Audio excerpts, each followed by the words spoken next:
Hi friends! Today I'm making a Christmas paper chain garland. It's a long, colorful chain we can hang to decorate. We'll go nice and slow. You'll see simple pictures and videos from Pexels to show each step. Ready? First, let's gather our things.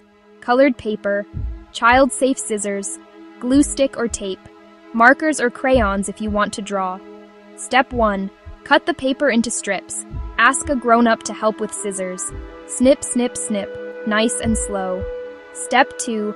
Take one strip. Make a circle. Touch the ends together. Glue, glue, glue. Press, press. Good job.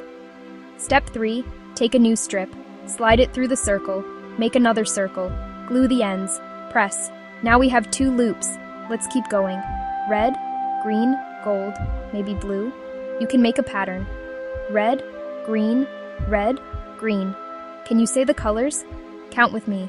1, 2, 3, 4. Our chain is growing long. Stretch, stretch. Want to draw little stars or snowflakes on a strip?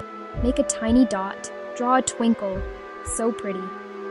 If glue feels sticky, that's okay. Wipe your fingers. Take a breath. You're doing great. When your chain is long, let's hang it. Ask a grown-up to help. Use tape on a wall or a shelf. Up it goes. Wow, it looks festive and cozy. Clap, clap. You made Christmas magic with paper. Thank you for crafting with me. Happy holidays, little artists.